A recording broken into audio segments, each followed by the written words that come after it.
بسم اللہ الرحمن الرحیم۔ دوستو، حضور صلی اللہ علیہ وسلم کی ولادت جب اس دنیا میں ہوئی تو بے شمار عبرتناک باتیں ہوئی۔ دوستو، ان باتوں میں سے ہم 8 باتوں کے بارے میں بتائیں گے۔ دوستو، سب سے پہلی بات یہ ہے کہ حضور صلی اللہ علیہ وسلم کی ولادت مکے کے مشہور خاندان ہاشمی گھرانے میں ہوئی، اور آپ صلی اللہ علیہ وسلم کی والدہ ماجدہ فرماتی تھی، جو ہی آپ صلی اللہ علیہ وسلم کی ولادت ہوئی تو میں نے اپنی آنکھوں سے مکے سے ملک شام تک ایک نور کی کرن اور چمک دوڑتی ہوئی دیکھی۔ یہ اس بات کی علامت تھی کہ کفر کی ظلمت اور تاریکی پر اسلام کا نور ایسی ہی تیزی رفتاری سے غالب آنے والا ہے کہ انسانی عقل حیران رہ جائے۔ چنانچہ جس تیزی اور برق رفتاری سے مختصر مدت میں دنیا میں اسلام پھیلا ہے، وہ اس نور کی صداقت اور سچائی کا واضح ثبوت ہے جو آپ صلی اللہ علیہ وسلم کی والدہ ماجدہ نے دیکھا تھا۔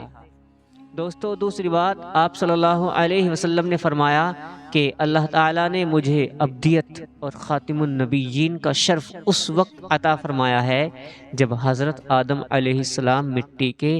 غارے اور پتلے کی شکل میں تھے۔ اور دوستو، تیسری بات، حضور صلی اللہ علیہ وسلم فرماتے ہیں کہ میں اپنے باپ حضرت ابراہیم علیہ السلام کی دعا کا مظہر ہوں۔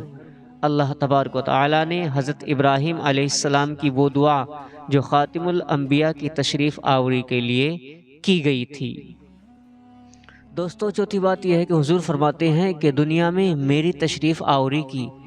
حضرت عیسیٰ علیہ السلام نے اپنی قوم کو پیشین گوئی کے طور پر بشارت دی ہے۔ حضرت عیسیٰ علیہ السلام کی اس بشارت کی صداقت کا واضح ثبوت ہوں۔ دوستو، پانچویں بات یہ ہے کہ آپ صلی اللہ علیہ وسلم نے فرمایا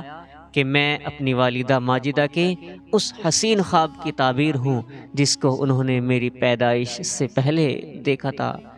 دوستو، چھٹی بات یہ ہے کہ حضور فرماتے ہیں کہ میں اس نور کی صداقت اور سچائی کا ثبوت ہوں جس کو میری والدہ نے میری ولادت کے وقت دیکھا تھا کہ ملک شام کے تاریک اور ظلمت کے ایوان اور محلوں کو چمکتے ہوئے دیکھا ہے۔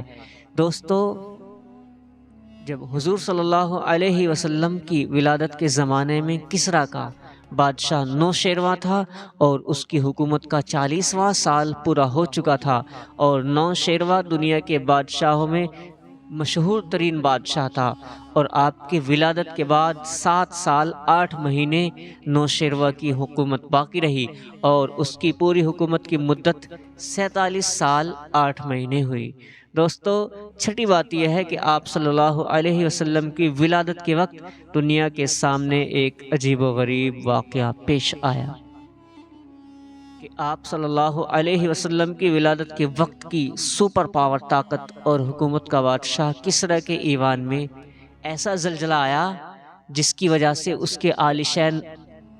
محل کے خوبصورت ترین کنگورے اور برجوں میں سے 14 برج ٹوٹ گئے۔ یہ اس بات کی واضح دلیل تھی کہ دنیا میں اب کفر اور باطل کی ظلمت کا غلبہ تھا، اور اب حق کا غلبہ ہونے والا ہے، اور باطل کی کرسیوں اور تاج و تخت پر زوال کا یہ پہلا زلزلہ تھا۔ دوستو، حدیث کی کتابوں میں آتا ہے کہ نبی کریم صلی اللہ علیہ وسلم کی ذات سراپا ہدایت اور نور ہے۔ جب مکہ والوں نے آپ کی قدر اور منزلت کو نہیں پہچانا اور آپ صلی اللہ علیہ وسلم ہجرت کر کے مدینہ المنورہ تشریف لے گئے تو حضرات صحابہ فرماتے ہیں کہ جس دن ہمارے آقا خاتم الانبیاء مدینہ المنورہ کی سرزمین میں رونق افروز ہو گئے، اس دن مدینے کی ہر شے میں نور ہی نور اور پورے مدینے کی در و دیوار چمکتے ہوئے نظر آ رہے تھے، اور جس دن آپ کی وفات ہو گئی اور اس دنیا سے آفتاب نبوت غروب ہو گیا تو ہر طرف ظلمت ہی ظلمت اور تاریکی ہی تاریکی چھا گئی، اور مسلمانوں کے دلوں میں عجیب و غریب تغیر پیدا ہونے لگا۔ یا رب سلم وسلم دائما ابدا علی حبیبک خیر الخلق کلہم، اللہ اکبر کبیرا والحمد للہ کثیرا وسبحان اللہ بکرۃ و اصیلا۔